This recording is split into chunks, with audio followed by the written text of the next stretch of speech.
Albert Camus' paradox that the world offers no final meaning or guarantee of justice, and yet still demands action, provides a powerful lens for understanding modern American politics. Camus begins from the experience of the absurd, the tension between humanity's demand for meaning and the world's indifference to that demand. Political life in the United States increasingly reproduces this tension. Citizens are asked to invest elections, movements, and leaders with ultimate significance while repeatedly encountering disappointment, reversal, and moral compromise. Camus' thought is useful precisely because it rejects both the consolation that history will redeem our efforts and the temptation to withdraw into despair. For Camus, the central danger of modern politics is not engagement itself, but the search for metaphysical guarantees. When political actors believe that history is on their side, that progress is inevitable, or that a single victory will secure justice once and for all, politics becomes redemptive rather than ethical. In the American context, this logic appears across the ideological spectrum. Progressive narratives often appeal to the idea that demographic change or moral evolution ensures eventual triumph.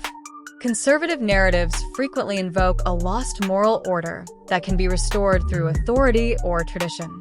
Although these stories differ in content, they share a structure that Camus finds dangerous. Both convert politics into a vehicle for salvation and thereby justify excess in the present for the sake of an imagined future or an idealized past. Camus' rejection of such teleological thinking does not lead to cynicism or passivity. On the contrary, he insists that responsibility becomes more urgent once guarantees are removed. In a world without final meaning, every act matters precisely because nothing redeems it in advance.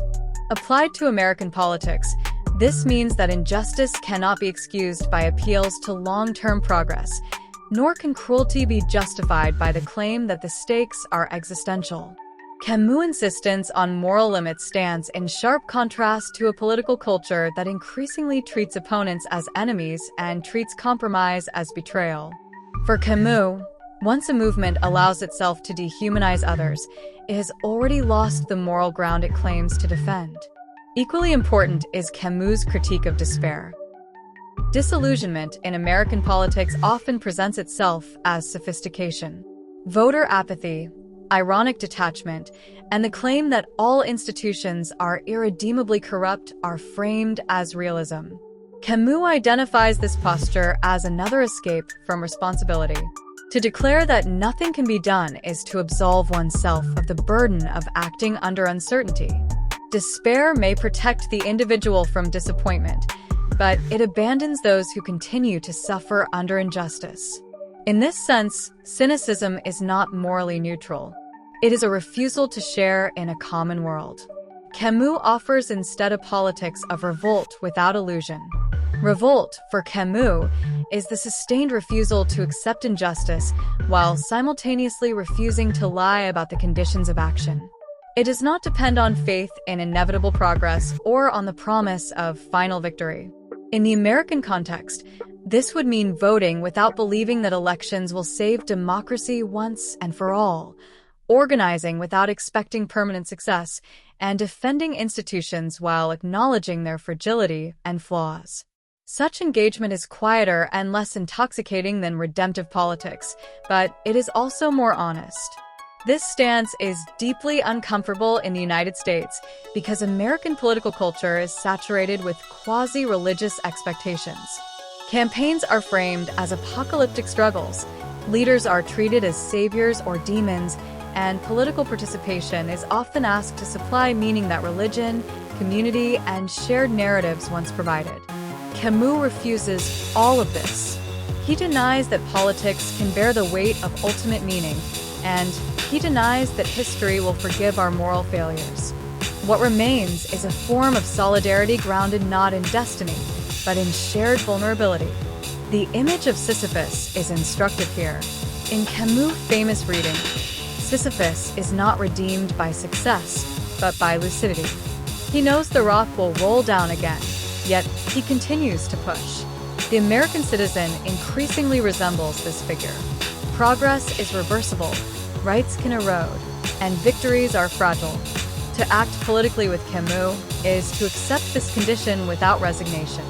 The value of action lies not in its guaranteed outcome, but in the refusal to consent to injustice through inaction. Seen in this light, Camus' paradox does not offer comfort, but it does offer dignity.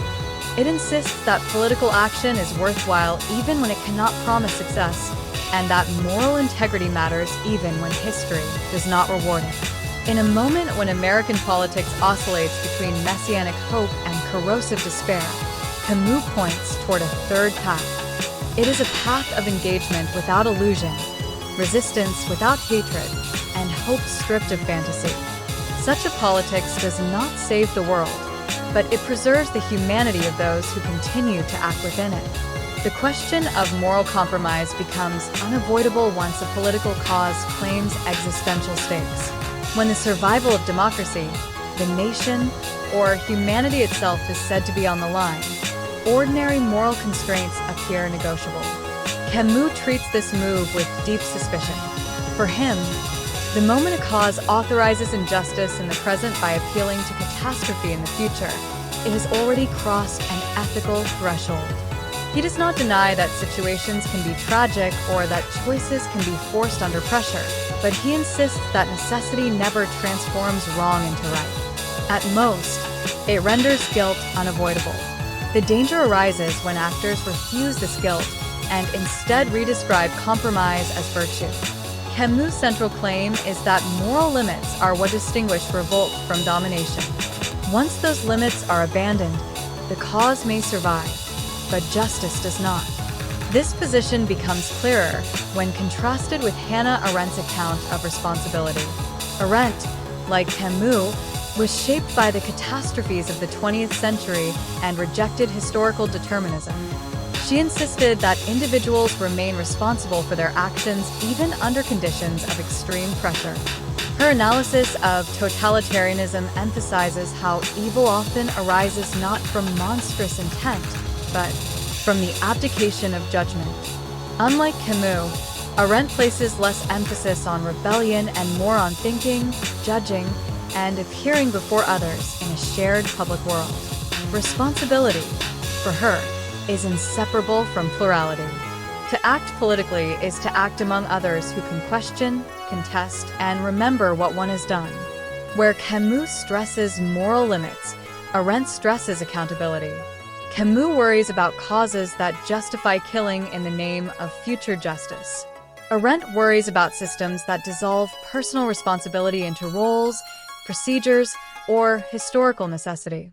Yet they converge on a crucial point. Neither accepts the claim that existential stakes suspend ordinary ethics.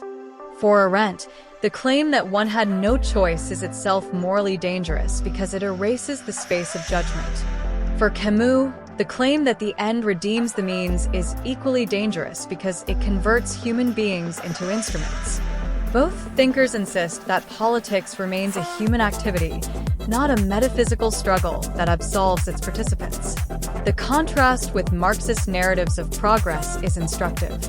Classical Marxism treats history as governed by structural laws that move toward emancipation through conflict. In this framework, moral compromise is often framed as tragic, but necessary. Violence, repression, and coercion are justified as moments within a larger historical process that will ultimately abolish injustice itself. Camus' critique in The Rebel is devastating on this point. He argues that once history is granted moral authority, any atrocity can be excused as premature justice. The future becomes a tribunal that never convenes, while the present fills with victims whose suffering is declared meaningful only retroactively. For Camus, this is not realism, but metaphysics masquerading as science. Liberal progress narratives differ in tone, but not always in structure. Rather than historical laws, they appeal to moral evolution, institutional refinement, or the arc of justice. Here, moral compromise is often justified as temporary deviation in service of long-term improvement. Surveillance, censorship, or exclusion can be defended as regrettable necessities to protect democratic norms themselves. Camus would see in this logic a softer, but still dangerous teleology. The belief that liberal institutions are self-correcting can encourage complacency toward present injustices. It can also foster a moral arrogance that treats dissent as backwardness rather than disagreement. Camus' refusal of both Marxist and liberal teleology rests on a single claim: history does not judge. Only human beings do, here and now, under conditions of uncertainty. This does not mean that all compromises are equivalent or that politics can be pure. It means that every compromise must be owned as a compromise rather than sanctified as destiny. Arendt would add that such ownership requires public acknowledgement and remembrance. Wrong acts cannot be erased by good intentions or future outcomes. They remain part of the shared world and shape what kinds of politics remain possible. Applied to modern American politics, this perspective cuts against the grain. Causes on both left and right increasingly frame themselves as existential. In such a climate, restraint appears naive and refusal to compromise appears heroic. Camus and Arendt together suggest the opposite. When everything is framed as survival, judgment collapses and responsibility dissolves.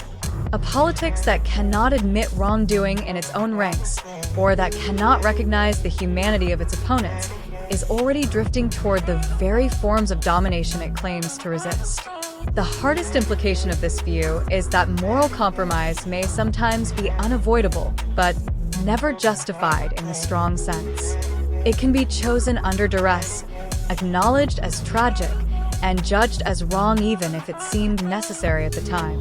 This refusal to convert necessity into righteousness is what preserves moral seriousness.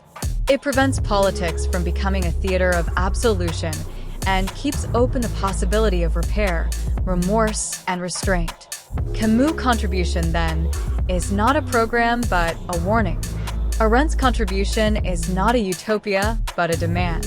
Together they insist that political life remains bound to human judgment even in moments of crisis. Against Marxist inevitability and liberal optimism alike, they argue that the future does not excuse the present. What we do cannot be redeemed by what we hope will come. The burden of responsibility remains, and with it the fragile dignity of acting without guarantees.